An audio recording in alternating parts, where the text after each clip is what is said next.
বিসমিল্লাহির রহমানির রহিম। আসসালামু আলাইকুম। দীর্ঘদিন অসুস্থ থাকার পর আপনাদের সামনে কথা বলতে পারার জন্য আল্লাহর কাছে শুকরিয়া আদায় করছি। আমার কারাবন্দী অবস্থায় আপনারা আমার কারামুক্তি ও রোগ মুক্তির জন্য সংগ্রাম করেছেন, দোয়া করেছেন।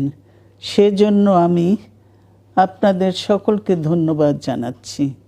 দীর্ঘ আন্দোলন সংগ্রাম ও ত্যাগের মধ্য দিয়ে আমরা ফ্যাসিবাদী অবৈধ সরকারের কাছ থেকে মুক্তি পেয়েছি। আমি আন্তরিক ধন্যবাদ জানাতে চাই আমাদের বীর সন্তানদের, যারা মরণপণ সংগ্রাম করে এই অসম্ভবকে সম্ভব করেছে। শত শত শহীদদের জানাই শ্রদ্ধা। এ বিজয় আমাদের নতুন সম্ভাবনা নিয়ে এসেছে। দীর্ঘদিনের নজিরবিহীন দুর্নীতি,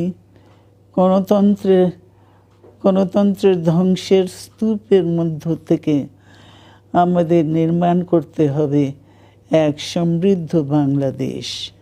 ছাত্র তরুণরাই আমাদের ভবিষ্যৎ। তরুণরা এই যে স্বপ্ন নিয়ে বুকের রক্ত ঢেলে দিয়েছে, সেই স্বপ্ন বাস্তবায়নে করতে মেধা, যোগ্যতা, জ্ঞান ভিত্তিক গণতান্ত্রিক বাংলাদেশ গড়ে তুলতে হবে। শোষণহীন সমৃদ্ধ বাংলাদেশ। সকল ধর্মের গোত্রের অধিকার নিশ্চিত করতে হবে। শান্তি,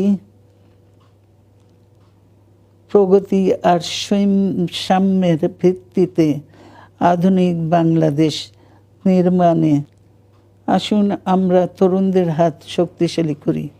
ধ্বংস নয়, প্রতিশোধ নয়, প্রতিহিংসা নয়, ভালোবাসা, শান্তি ও জ্ঞান ভিত্তিক সমাজ গড়ে তুলি।